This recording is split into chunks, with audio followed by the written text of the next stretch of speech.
La première chose, c'est que j'ai eu la surprise de découvrir sur cette exploitation 2 Français. Plus précisément, une Française et un Français. Tous deux venant du CIRAD, cet organisme de recherche qui est un petit peu l'équivalent de l'INRA sur le territoire métropolitain, mais qui agit sous les tropiques, c'est-à-dire dans nos dom-toms et puis à l'étranger. Et donc il y avait 2 Français, l'un d'ailleurs mis à disposition et donc rémunéré par l'entreprise, l'autre qui était là dans le cadre d'un post-doctorat, c'est-à-dire qu'elle travaillait en fait sur une étude.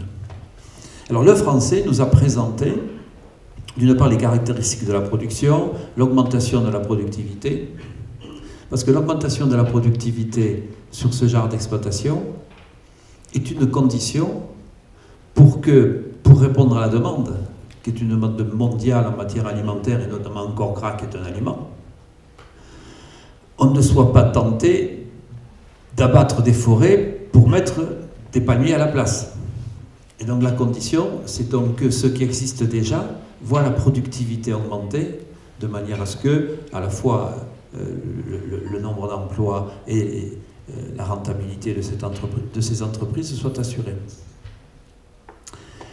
Et ça, c'est le premier aspect. Mais il nous a indiqué au passage comment la recherche de la productivité, c'était pas seulement le fait qu'on puisse produire plus d'huile de palme, de matières premières, sur des surfaces identiques, mais c'est que aussi on diminue les charges attenantes, et notamment les intrants, et notamment les pesticides. Et il nous a montré des courbes où on arrivait à effondrer, mais véritablement effondrer, la quantité de pesticides qui sont utilisés sur ces immenses exploitations. Et sur lesquelles, vous le savez, aux États-Unis, on l'a vu dans le film où tu m'avais invité, Des abeilles et des hommes, aux États-Unis, sur les grandes surfaces, on fait circuler les hélicoptères ou les avions, et puis on balance ça.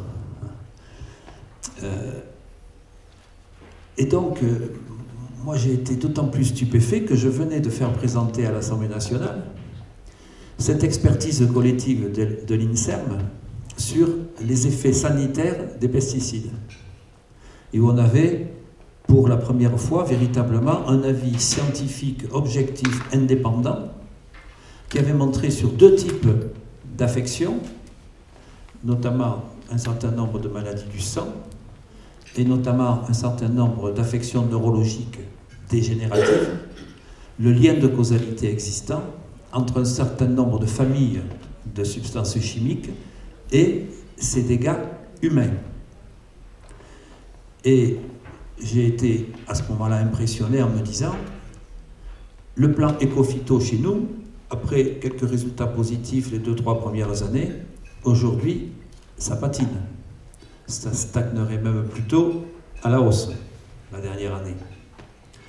Et comment se fait-il que donc, sous les tropiques, des Français puissent réussir à conseiller pour obtenir de tels résultats magnifiques, et que chez nous, c'est l'échec?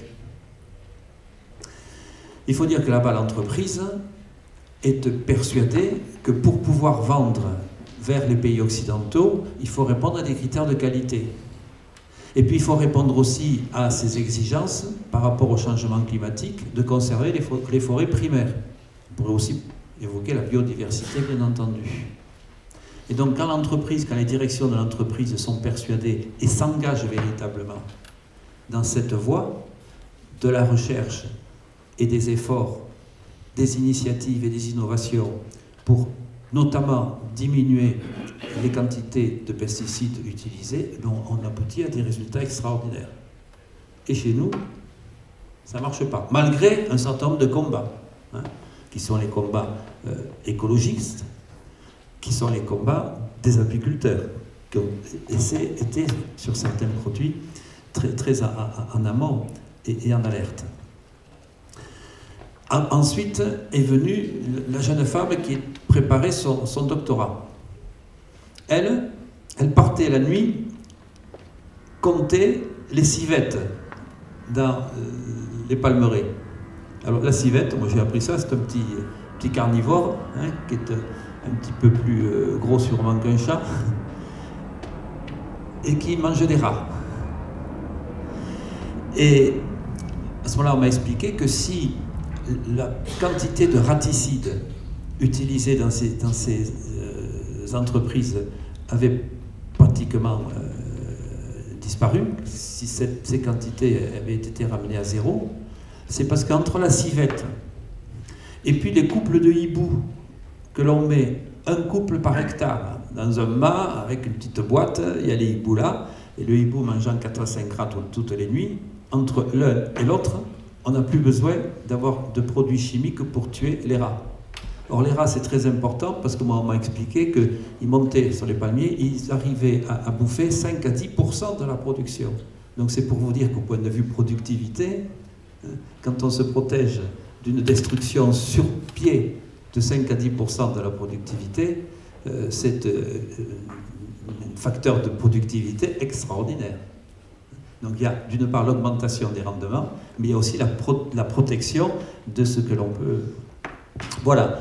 Voilà donc comment, en Indonésie, m'est venue cette stupéfaction devant la contradiction existante entre les progrès quand à la fois les dirigeants, les chercheurs et les acteurs locaux se mettent ensemble sur les mêmes objectifs, qui sont donc de réduction des quantités de pesticides, de protection des forêts primaires, par rapport à ce que nous avons en France notamment, qui est l'échec et puis les inquiétudes que l'on a en termes de biodiversité, en termes de santé humaine et vous en termes bien entendu de mortalité des abeilles.